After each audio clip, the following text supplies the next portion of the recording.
Belinda, I don't know where you would start. That was an absolute journey for all of us, let alone for you on the court. Over 2.5 hours, punishing conditions, but you got the win.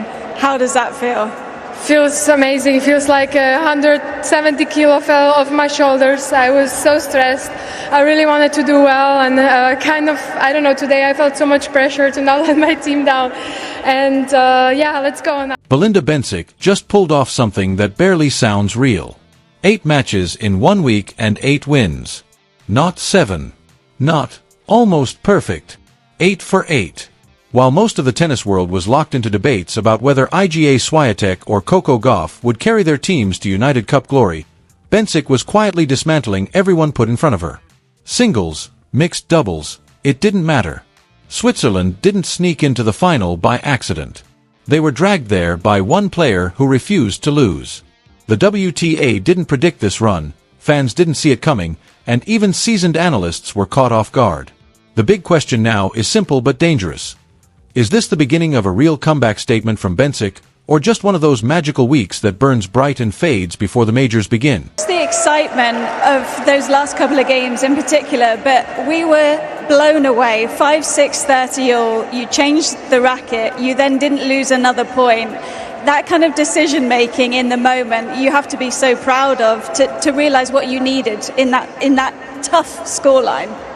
Yeah, I guess finally my brain just turned off and let my instincts take over, and I think it was just a feeling, and I just played with the back against my wall. I was just really focused on myself, on breathing, and I'm super happy I stayed tough in the most important moments. But the bench, they helped me so much. Stan was helping me so much on the bench as my coach and as my husband, everyone, so I really couldn't do it today without them. I really needed the push. Let's be clear from the start. Belinda Bencic won 8 matches in a single week. 4 singles. 4 mixed doubles. 0 losses. That's not just impressive, it's physically absurd. Most players would be barely standing after that workload. Bencic, meanwhile, looks like someone who just unpacked her bags and ordered room service. She's heading into a United Cup final against either the United States or Poland without a hint of fatigue in her body language. And here's the wild part. Almost nobody had her penciled in for this kind of run. No hype train. No bold predictions. She simply showed up, kept winning, and forced everyone to pay attention. Because he came down, Martin, early on in the third, and it was like you knew what you needed in that moment. Stan was trying to put the ice towel on you. It was a real team effort today. Yeah, it definitely was. I at times felt so overwhelmed because you feel like your bench is supporting you so much. I felt so responsible. But Martin, he knows exactly what I need, and we just have this connection, and I think that brought me over the line in the end. The storyline coming into this United Cup was supposed to be simple. Big stars. Big nations. Iga Świątek leading Poland. Coco Gauff fronting Team USA. The assumption was that the final would be a polished showdown between top 5 royalty while everyone else filled in the background. Switzerland was never meant to be center stage. Belinda Bencic was never meant to be the headline. Yet here we are, with Bencic standing as the only undefeated player left in the entire tournament. That isn't luck. That's authority. That's a player rewriting a narrative the tennis world forgot to write in the first place. Congratulations. I'm sure the crowd wants to give you another round of applause for that incredible effort out here. Thanks so much. Thanks. Sorry, just want to thank the crowd. Thanks so much. It's been amazing in Perth, but also now to play in Sydney. It's kind of weird to play the same tournament in 2 places, but very special. So we're really happy we're here now, and let's go now to support Stan. Thank you. The semi-final against Belgium was never supposed to feel dramatic. On paper, it looked clean and manageable. Belinda Bencic stepped onto the court against Elise Mertens and delivered exactly what Switzerland needed, a composed singles win that put her team ahead 1-0. At that moment, the script still made sense. Switzerland takes the early lead, experience does the rest, and the job gets finished without chaos. But tennis never sticks to the script for long. Stan Wawrinka, playing what he has already confirmed will be his final season, couldn't close the door against Zizou Bergs. 3 tight sets later, Belgium had pulled level, and suddenly everything hinged on one match. Mixed doubles. 1 court. 1 chance. The kind of moment where pressure stops being theoretical and becomes physical. And when Switzerland needed someone to lean on, the responsibility fell right back onto Bencic's shoulders. She partnered with Jacob Paul, a player who had won exactly 6 tour-level doubles matches the entire previous year. Not a specialist. Not a star. Just someone willing to step into the fire. Together, they didn't survive, they dominated, closing out the deciding match in ruthless fashion. No theatrics. No late drama. Just clean execution under maximum pressure. Jacob Paul went from relative obscurity to national talking point in a single night, drilling down the line winners like someone who had been there 100 times before. From across the net, Bencic watched it all unfold and summed it up perfectly, calling him so brave, it's unbelievable. That's not praise you give to someone playing it safe. That's what you say when your partner is taking risks that technically shouldn't work, but keep landing anyway. She even admitted she actively tells him to go for it, and that he actually listens, something she joked doesn't happen nearly enough in doubles. That trust mattered, because before any of that mixed doubles magic happened, Bencic had already been through a singles battle that tested every part of her game and her nerve. Against Mertens, the match refused to stay comfortable. Bencic had cruised through her first 3 United Cup matches without dropping a single set. She looked untouchable. Then Mertens changed the tone. Bencic took the first set 6-3, dropped the second 4-6, and suddenly found herself locked in a third set fight that swung wildly. Mertens clawed back from 3-1 down, erased 2 break points that would have given Bencic a commanding lead, and pushed the match to the brink.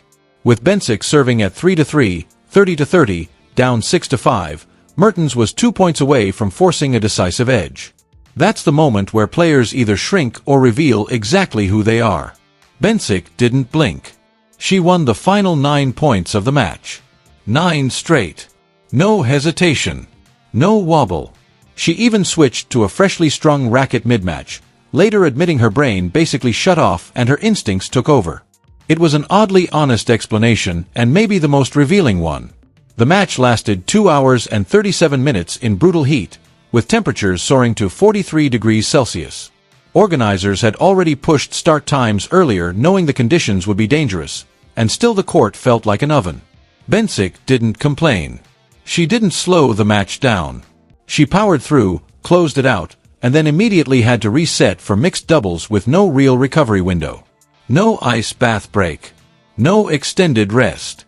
Just straight back into another high-stakes match with Switzerland's entire tournament on the line. And she won that too. Afterwards, she admitted it felt like an enormous weight had dropped from her shoulders. She didn't dress it up. She didn't hide behind clichés. She said she was stressed. She said she felt pressure. She said she desperately wanted to deliver for her team. That honesty made the performance even stronger. She wasn't calm because nothing mattered. She was calm because she learned how to function while everything mattered. That's a different kind of toughness. And now, with Switzerland through to the final, the conversation shifts from surprise to consequence. The opponent will be either the United States or Poland. If it's the Americans, that means Coco Gauff. If it's Poland, it means Iga Świątek. Either way, Bencic walks into the final facing a younger, fresher, higher-ranked opponent who most people expect to win. But expectations don't mean much when a player has already survived 8 matches in 1 week, handled suffocating heat, navigated singles and doubles pressure, and never once lost control of the moment. Bencic has already answered every question that could be asked of her. Why should the final be any different? Her career has always existed in a complicated space. Olympic gold medalist in 2021. Former world number 4. A player respected across the tour but never quite framed as a constant Grand Slam threat. Injuries interrupted momentum. Consistency came and went. She hovered just outside the inner circle of the elite. This United Cup run doesn't rewrite her resume overnight, but it reminds everyone of something easy to forget. When Bencic is healthy and confident, she can beat absolutely anyone. And right now, she's stacking those days back to back. What's almost more fascinating than the wins themselves is how little attention they received until the very end. While the tennis world obsessed over projected finals and star matchups, Bencic's undefeated run barely registered. Even after her 7th straight victory, the conversation still revolved around the other semi-final. It wasn't until Switzerland officially punched its ticket to the final that people stopped and realized what had already happened. By then, it was too late to frame it as a fluke. Stan Wawrinka's loss adds emotional weight to the story. This is his farewell season. His final United Cup. His last chance to push Switzerland toward a major team title. He fought, but Bergs was better when it mattered, breaking serve late and closing the match. That loss shifted everything onto Bencic and Paul, and they delivered without hesitation. Bencic's perfect record in mixed doubles might actually be the most impressive part of the entire week. Mixed doubles is controlled chaos. You don't get long preparation windows. Chemistry has to form instantly. Communication has to be sharp. Adjustments have to happen midpoint. And Bencic navigated all of it flawlessly, blending leadership with trust. Jacob Paul deserves genuine credit. He arrived with no spotlight and leaves as a cult hero. He didn't play not to lose. He played to win, because his partner empowered him to. That's high-level doubles intelligence. The conditions in Sydney made everything harder. 43 degrees isn't just uncomfortable, it's dangerous. Matches were adjusted. Players struggled. Energy drained fast. Bencic played through all of it without complaint, without excuses, without visible fatigue. She didn't ask for sympathy. She just kept winning. And yet, despite everything she's done, most people still don't expect her to win the final. If it's Gauff, the assumption is that speed and power will overwhelm her. If it's Swiatek, the belief is that relentless consistency will grind her down. Those assumptions sound logical until you actually look at what Bencic has already survived this week.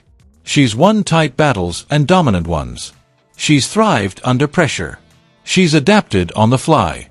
The real concern isn't belief, it's fatigue. 8 matches in 1 week is a brutal load. At some point, the body usually pushes back. Reaction times slow. Muscles tighten. But Bencic has already pushed past that limit multiple times. She's lived in the uncomfortable zone all week and found solutions every time. That's why this run feels different. It's happening at the start of the season. January. A statement moment. Not a late-year anomaly.